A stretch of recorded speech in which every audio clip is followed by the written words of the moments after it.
back to Write Writes. We're here to learn about how to write better and strategies to help improve your writing while also making it super easy to get published. I hope. Working on it. To get started, follow my Instagram channels for different types of content. I have two main ones. One's Write Writes. That's where I post writing videos, writing tips, business tips for writing, content strategy tips for your writing, and just how to write better using knowledge that I've accumulated in my English degree. The second channel is my actual artwork, my actual writing, my poetry, my music, just fun stuff, overall fun stuff, different purposes, different types of content. I don't like to cross-contaminate, cross-pollinate any kind of content. Just letting you know what's good and what's out there. Alright, let's get right into it. Basically, what I want to tell you guys is a story of how I turned my writing skill set, which was a dormant skill set that I had, into making roughly, I'd say $120 or $100 to $120 per customer. I worked with many professionals who were in business, or they were executives for large corporations. But I also worked with journalists and just regular folks who were trying to get into an industry, entry-level students, kind of a wide array of clientele. So I'm going to tell you guys how I transformed my dormant skill set into a business and how you can do the same with your writing skill set. Now, I want to preface this with the fact that I will be specifying in detail certain things about the process that are only applicable to what I created and the type of business I was offering, which was mainly resume and cover letter editing services with options for professional document editing. So all of the tips, all of the tricks I've accumulated through this business process, they can mainly be applied to a similar type of business. However, you can extrapolate as many tips as you want and apply them in your business. It's just they would vary on how effective they would be, and perhaps you'd have to kind of consider how to apply them specifically. But nonetheless, they still retain their value because they're tested and they're true, and literally this is what I did and it worked. All right, let's start off with the kind of skill set you can offer. Firstly, think about your interests. Where do they lie? Where can you leverage your writing skill set with perhaps a form of knowledge you have? I personally had a mom who was in HR, so I had a lot of experience reading resume books and editing resumes, and she made me draft a resume for when I was 14, my first resume, because she just knew that it was a skill set she thought I should have. So I was exposed to this field early on, and it was quite easy for me to tap into the market because I knew exactly how an HR professional would think. I knew exactly how to construct a resume. I knew which words were salient, which were not. I knew kind of all of these things. I also had experience editing for MBA students and tutoring, so I was very much in the academic professional sphere of document editing, and that was an advantage for me because I actually had the knowledge to provide this business. You might have knowledge in something else. You might have knowledge in, let's say, fiction editing or even gardening, anything to do with electronics, anything like that. So that would be a great skill set to combine with writing and then create a copywriting business. You kind of have to tailor your skill sets and your knowledge and figure out where they intersect to create the most sustainable business, as well as have the largest competitive advantage relative to other people offering the same services. So that's very important. Consider that. Number two, so after you've considered your business idea and as well as the market you want to enter, consider kind of creating a space for you to publish the work you've done or even market your services.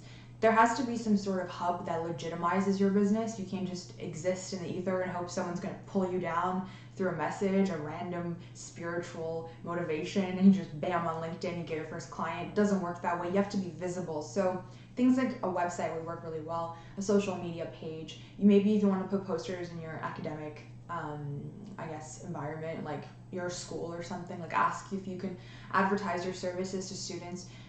There are a variety of places you can make yourself visible, but even if you do advertise, that's kind of secondary to having a space where you exist as a business. It can also be LinkedIn, it can be a page on Facebook, up to you. A lot of people are doing different strategies and having different methods. I personally recommend a website, so you can get one for pretty cheap, find a domain name, you can buy it, and then you have a monthly subscription. Now, make sure that this cost is something that you're comfortable incurring, because if you don't pay it, you lose your website. So you kind of lose your business. And I think that's part of the business strategy GoDaddy has, or all of these website domain businesses. It's people create businesses through them and they feel obligated to keep paying monthly because then they lose all of their portfolio. So make sure that you're comfortable paying that amount, or buy a yearly subscription and just kind of like bite the bullet and then work with that web page for the year. Okay, so number 3, now that you've created your hub and whatnot, you have to find clients. Now, this can either work by creating a portfolio for free, so you can find clients and offer your services gratuit, okay, so free of charge, or you can simply offer them for a low price.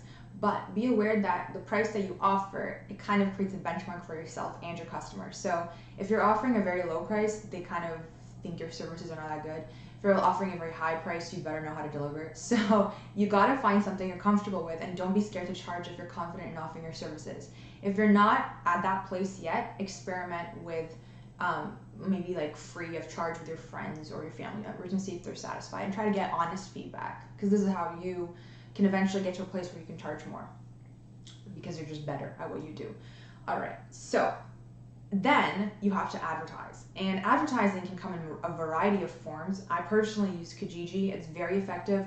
It's very effective for this business specifically. I wasn't actually that confident in Kijiji until it showed me the results, and I found a lot of clients through Kijiji, and very like high-end clients in the sense of executives. I found executives through Kijiji who wanted to use my services, and that was revolutionary for me, because I didn't consider Kijiji to be a hub like that, but lo and behold, in the services section, you couldn't advertise your services. I don't even know what the hell that was, but you could advertise your services. Depends on the category you're choosing, and be very selective, because if you choose the wrong category, you're gonna get zilch. Now, when you're actually advertising your services, make sure you highlight your credentials. If you're a student and you're still in school, highlight that you're still in school, but highlight the fact that you're doing a certain type of degree. If you're doing an English degree, psychology degree, if you're doing a urban planning degree, whatever, depending on what you're offering, make sure you're highlighting the necessary credentials that you currently have, or you're even working towards. This is very important, okay? Now, this is all a lot of trial and error, so if you succeed better on Facebook Marketplace, if you succeed better on offering your services through maybe referrals or something, specifically referrals, you have a community you've tapped into, you've made yourself well known in that community, in a certain urban area, maybe a geographic area, somewhere where you kind of infiltrated your services in this community, and then you have a brand name, then that's also a very viable marketing channel. It limits you in terms of expanding your clientele, but nonetheless, it's a stream of income if the community is large enough. So that's another thing you can consider. It doesn't have to be a static concept. It's more fluid. Just basically, where can your clients be? And if they are in groups somewhere, how can you generalize that group so you can target that group and then eventually offer your services to that group? That's essentially marketing. Now, the thing is, you have to, I think I kind of glossed over this point, but when you're picking a domain name, really go for something good. Make sure it's kind of, it demonstrates the services that you offer. It's very important that there's clarity in that, and you're not confusing your clients. They have to easily understand what you're offering off the bat, no confusion. Reduce the uncertainty, especially for freelance work. There can be a lot of uncertainty because you like to do a variety of projects. Let's say you offer multiple services, they fall into a variety of buckets. If this is the case, which I highly recommend you don't, I think you should start with targeted services. But if this is the case, make it as easy as you can for your customer to understand what you're offering right off the bat. When they visit your website, bam, have your message so they know, okay? You don't want them to be looking around to understand what you're even offering. That's no good. Now, the business process itself. Let's say you've gathered your customers. Now you need a channel of communication. If you're doing an online business, I highly recommend phone and email strictly. If you're doing a more in-person business, I don't recommend it, generally speaking, for online businesses, because you just don't know who your clients could be. It could be kind of dangerous. I didn't really do that. Sometimes I did, but rarely, because people can be crazy. Okay, they're crazy, and you gotta protect yourself. But you can still make your business process from the start of the customer, funnel into the very end. You can still make it very intuitive for the customer and personalized. I like to always start off with an email, setting up a phone call. In that phone call, it's kind of like a discovery process, which is a common technique used in sales. You have to discover what your customers' needs are. You have to discover kind of what they want from you. You have to discover the pain points they've had in the past that limit them from being happy with your product, kind of what they don't want and what happened. You have to discover also You also have to establish your own credibility and your trustworthiness. And this is very important because it's through this process that you communicate expectations and you also have buy-in. Your customer has to feel confident in your abilities enough to help you along the process and not drop off. So if it takes you a week to offer the services, you don't want to get to the end of that week somehow and that customer already has their services fulfilled with another business because they didn't trust you. That's not good. So this business discovery call is very important for establishing transparency and establishing trust between you and your customer.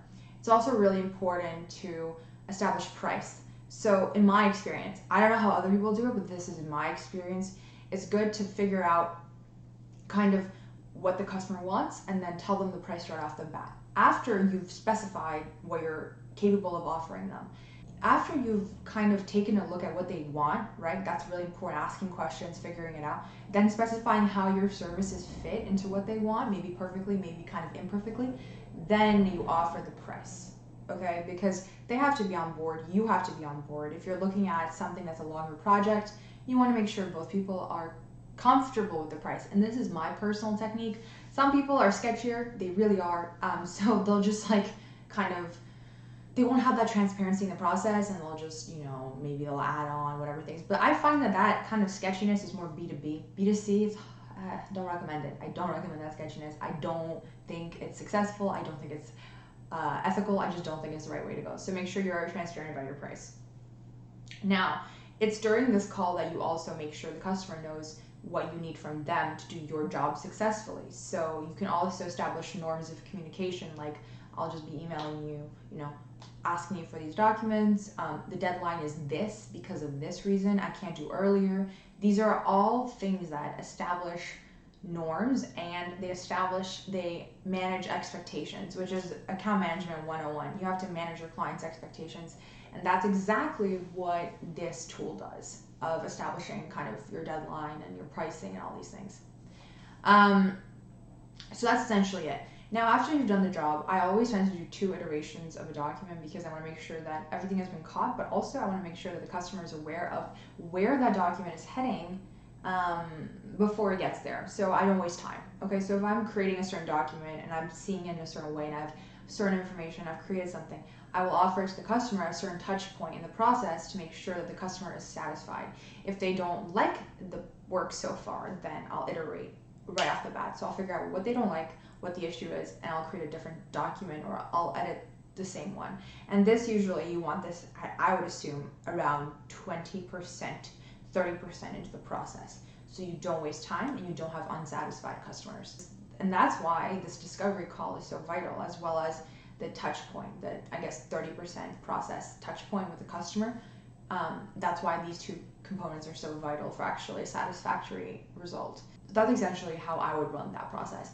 Now, the best part, I think number 5 or something, the best part, Cinco de Mayo, is gaining referrals. This is when you do a good job and they go, hey, you should check out this person. They're going to do the same for you. They did it for me. It worked. I loved it. All these things.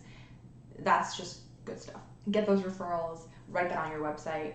Make sure people know, okay? Make sure people know, because it's proof. It's social proof that you are out here busting your butt to do a good job. Those are the tips to create your writing business. I hope you guys create your own business. It's really fun, really rewarding, and please let me know if you have any questions. I can do more in-depth videos on different parts of the business process, as well as things I discovered along the way that maybe would help my fellow writers create their own business. Now it's time for thumbnail stuff.